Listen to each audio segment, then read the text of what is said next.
Science Gurukul Narayanpur की online कक्षाओं में आपका स्वागत करता हूं। हम बात करते जीव विज्ञान से जुड़ी कुछ सामान्य बातों पर, जिसमें हमने पिछले वीडियो में बात करी थी कोशिका।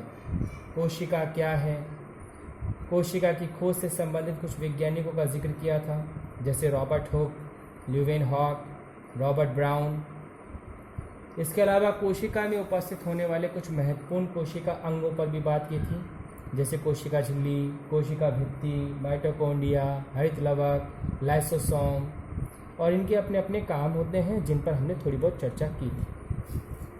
आज जो हम टॉपिक ले रहे हैं वो पिछले ही टॉपिक यानी कोशिका से ही जुड़ा टॉपिक है, जिसका नाम है कोशिका विभाजन। कोशिका विभाजन, इस टॉपिक को पढ़ने से पहले हम कुछ सामान्य बातें करते हैं। जैसे मानव के जीवन का प्रारंभ जो है वो एक कोशिका से होता है जिसका नाम है युग्मनज, और युग्मनज एक द्विगुणित कोशिका है जिसको 2n से लिखते हैं। इस युग्मनज से आगे मानव का भ्रूण का विकास होता है। ये युग्मनज कैसे बनता है? मानव में निषेचन क्रिया के पश्चात युग्मनज बनता है, फिर इससे भ्रूण का विकास होता है। अब देखिए आप, युग्मनज कोशिका जो है संख्या के लिहाज से कितनी कोशिकाएं हैं? एक। और इससे बनने वाला जो भ्रूण होता है वो संख्या के लिहाज से कैसा है? बहुकोशिकीय।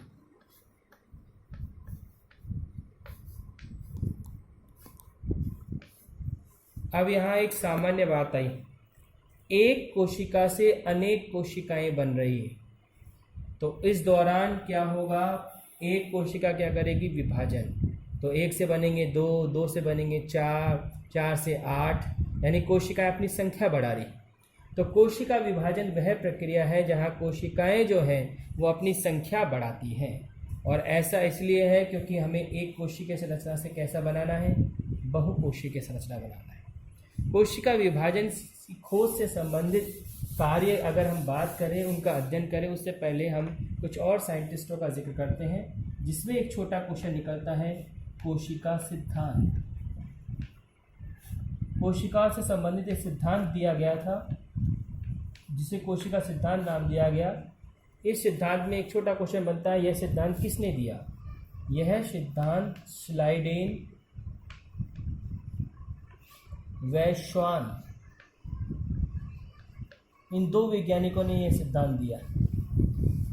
श्लाइडेन व श्वान, इन्होंने सिद्धांत में प्रस्तुत किया कि शरीर जो है वो कोशिकाओं से मिलकर बना हुआ है।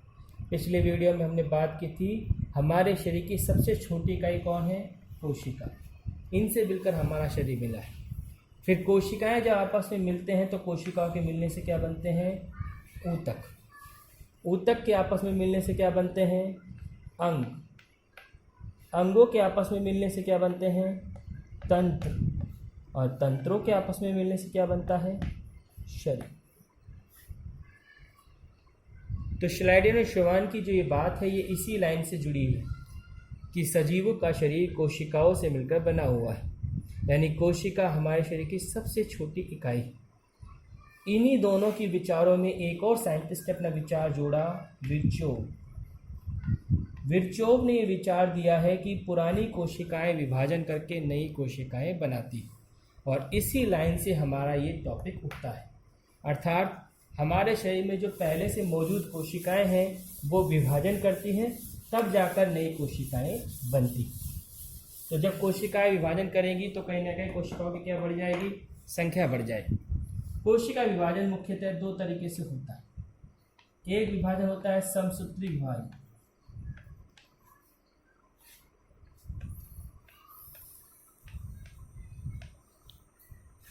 और एक विभाजन होता है अर्धसूत्री विभाजन।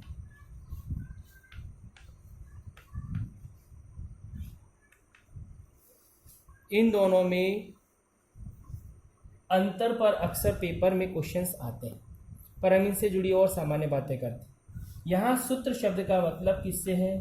गुणसूत्र से। इन दोनों को समझने से पहले कुछ शब्द समझिए। जनक कोशिका और पुत्री कोशिका।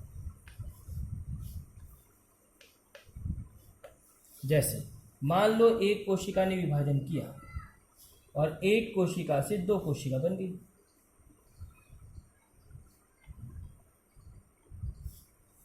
अब जनक कोशिका किसे कहेंगे? जिसने इस विभाजन को प्रारंभ किया है, वो कौन है?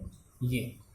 और पुत्री कोशिका किन्हें कहेंगे? जो इस विभाजन के पश्चात बनी है, और वो कौन है? ये। अब इन दोनों शब्दों को समझो। पहले शब्द पर बात करें। समसूत्री विभाजन एक ऐसा विभाजन होता है जिसमें जनक कोशिका में गुणसूत्रों की संख्या पुत्री कोशिका के बराबर होती है।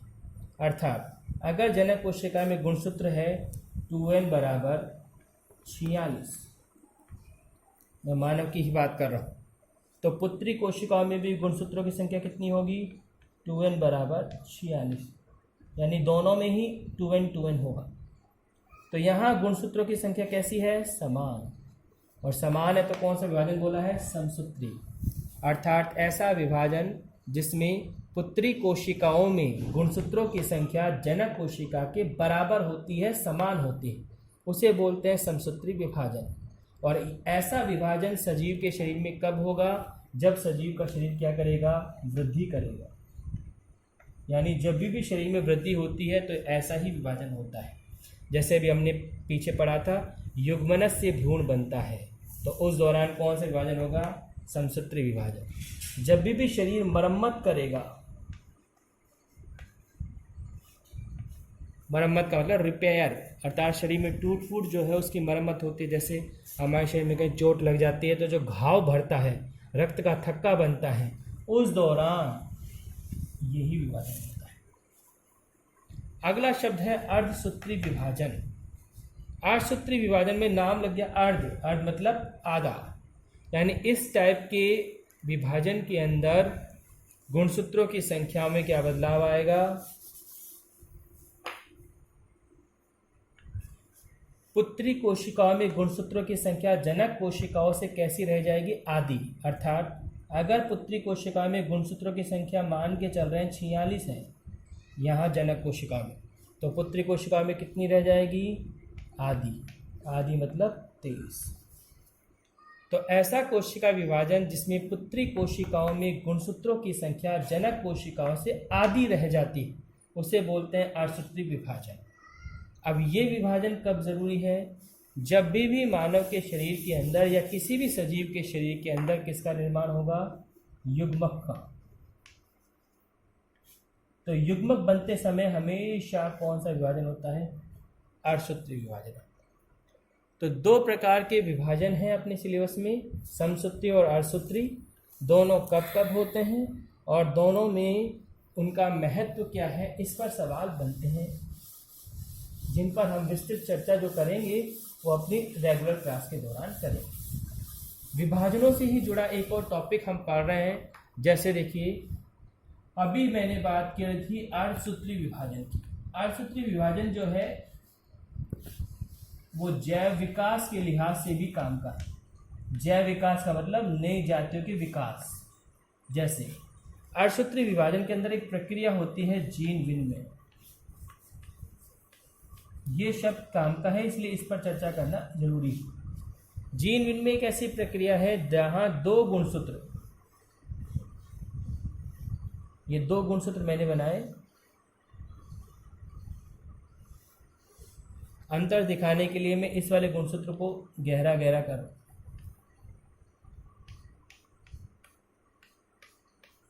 तो ये वाला हिस्सा गुणसूत्र नंबर 2 मैंने गहरा बनाया, गुणसूत्र नंबर 1 मैंने बिल्कुल साफ प्लेन बनाया। दो गुणसूत्रों के बीच में जीनों का या टुकड़ों का आदान प्रदान होता है, उस घटना को क्या बोलते हैं? जीन विनिमय। जब ये दोनों गुणसूत्र एक दूसरे के पास आएंगे और उनमें जीन विनिमय होगा तो उसके पश्चात देखो क्या परिवर्तन आएगा। इस चित्र को मैं यहाँ बना रहा हूँ। उसके पश्चात परिवर्तन ये आएगा, दोनों में जीन विनिमय हुआ, जीन विनिमय होकर दोनों अलग हुए,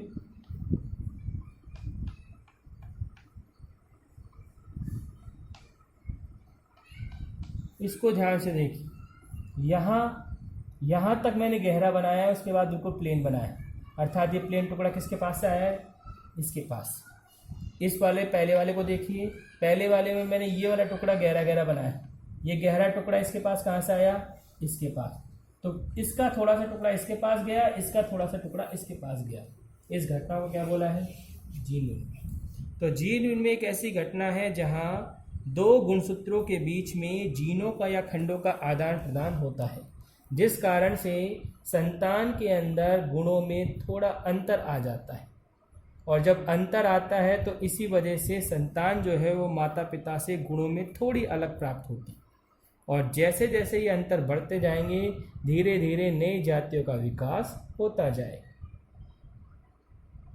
तो ये थी विभाजनों से जुड़ी कुछ सामान्य बातें जो मुख्यतः अपने सिलेबस के अंदर आती है, जिसमें समसूत्री अर्धसूत्री विभाजन, दोनों विभाजनों की प्रक्रियाएं, दोनों विभाजनों में अंतर, और ये एक महत्वपूर्ण शब्द जीन विनिमय। नेक्स्ट हम जो बात करेंगे वो कोशिका से ही जुड़ी करेंगे। कोशिका के अंदर हम बात करेंगे कोशिकांगों के अंदर संरचना और उनके कार्यों से संबंधित। तो नेक्स्ट वीडियो में हम कोशिका की गहराई से थोड़ी सी स्टडी करेंगे, कोशिकांगों की संरचना से संबंधित। फिलहाल इस वीडियो में इतनी ही जानकारी। धन्यवाद।